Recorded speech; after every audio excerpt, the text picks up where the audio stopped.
ফতুল্লা থানা জাসাসের ইফতার ও দোয়া মাহফিল অনুষ্ঠিত।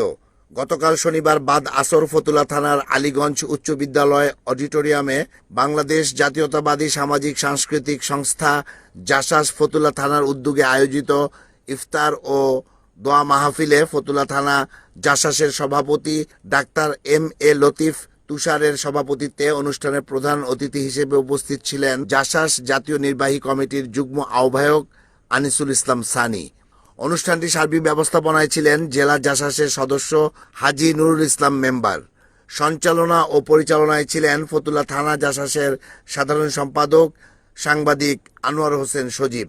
ইফতার পূর্ব সংক্ষিপ্ত আলোচনা পর্বে বক্তব্য রাখেন জেলা, মহানগর ও ফতুল্লা থানা জাসাসের নেতৃবৃন্দ।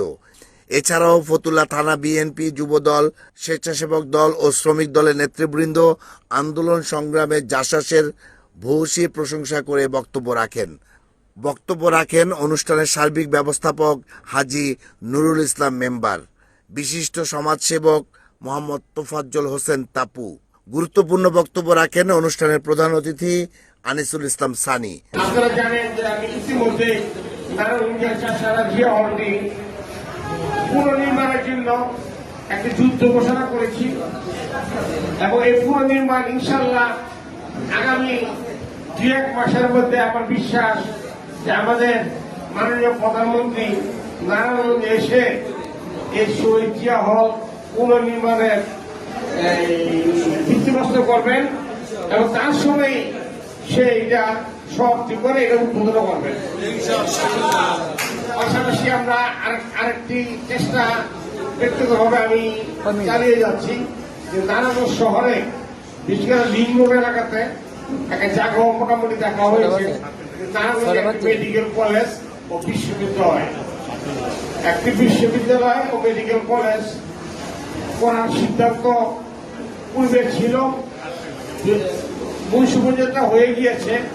নারায়ণগঞ্জে তার তদবিরের অভাবে এটা এখন ফাইলবন্দি রয়েছে। গত সপ্তাহে এই ফাইলটা চালু করা হয়েছে, আমি চালু করার ব্যবস্থা করেছি। আমাদের ফাইলটা এখন চলমান, যে কোনো সময় হয়তো সরকারের একটা ঘোষণা আসতে পারে নারায়ণগঞ্জে বিশ্ববিদ্যালয়, মেডিকেল কলেজ ও হসপিটাল। সমাপনী বক্তব্য রাখেন সভাপতি ডাক্তার এম.এ. লতিফ তুষার। আলোচনা শেষে দেশ ও জাতির শান্তি ও উন্নতি কামনা করে বিশেষ দোয়া অনুষ্ঠিত হয়। রিপোর্ট আহমেদ শরীফ, NAN TV, নারায়ণগঞ্জ।